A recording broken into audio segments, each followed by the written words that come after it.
सुबह से खबरें आ रही है, न्यूज़पेपर में भी आई, मुकामी अखबारों में, और आपके चैनल के थ्रू भी हमको मालूम पड़ा कि पुलिस वालों ने रात में देर रात को जाकर रज़ा एकेडमी के दफ्तर में जाकर उसका ताला तोड़ा, वहाँ अंदर जाके कुछ कागजात निकाले। रज़ा एकेडमी का वफ़द एक आज हमारे पास आया था जनता दल की ऑफ़िस में, और उनसे बात करने के बाद हमको ये मालूमात मिली कि उनको पहले किसी तरह की आगाही नहीं की गई थी, ना किसी तरह की नोटिस दी गई थी, और ना कार्रवाई के वक्त में उन्होंने रज़ा एकेडमी के किसी ज़िम्मेदार को बुलाया। तो इंतहाई गैर कानूनी हरकत है। पुलिस का ये रवैया जो है काबिल मज़म्मत है। मालेगांव शहर में बंद कामयाब रहा, पुरअमन रहा।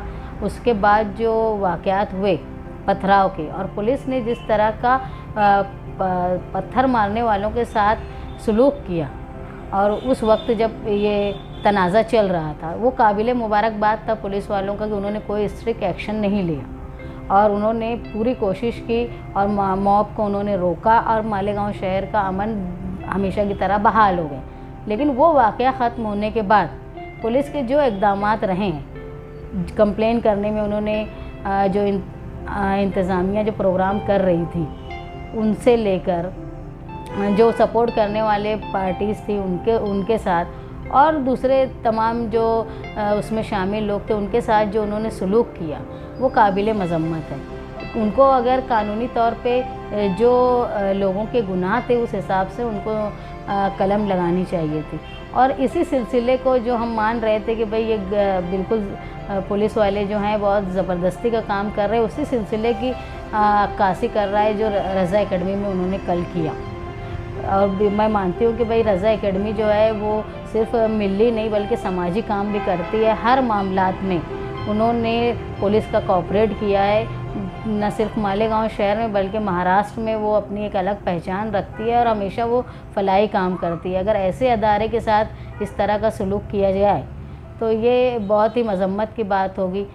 ऐसे हालात हो गए अभी बन के बाद से कि सियासी लोगों को बोलने का इख्तियार भी नहीं है, सियासी क्या समाजी लोगों को भी बोलने नहीं दिया जा रहा है।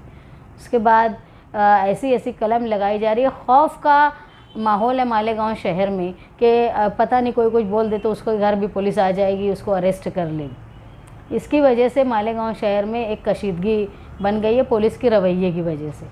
और कहीं ना कहीं हमको ये लगता है कि भाई महाराष्ट्र की हुकूमत भी इस चीज़ की ज़िम्मेदार है, क्योंकि दूसरे शहरों में भी तशद्दुद हुआ, अमरावती में तशद्दुद हुआ, वहाँ पर मालेगांव शहर से बहुत ज़्यादा तशद्दुद हुआ।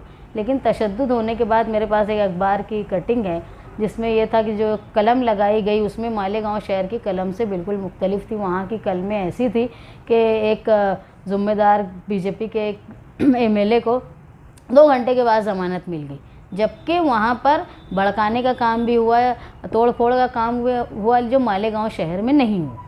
तो पुलिस के इस रवैये पर हम लोग अफसोस ज़ाहिर करते हैं कि वो हमारी जो बोलने की आज़ादी है, प्रेस वालों की आज़ादी है, इसको छीन रही है, गैर दस्तूरी काम कर रही है। ऐसा लग रहा है कहीं ना कहीं इमरजेंसी के हालात हो गए मालेगांव शहर में।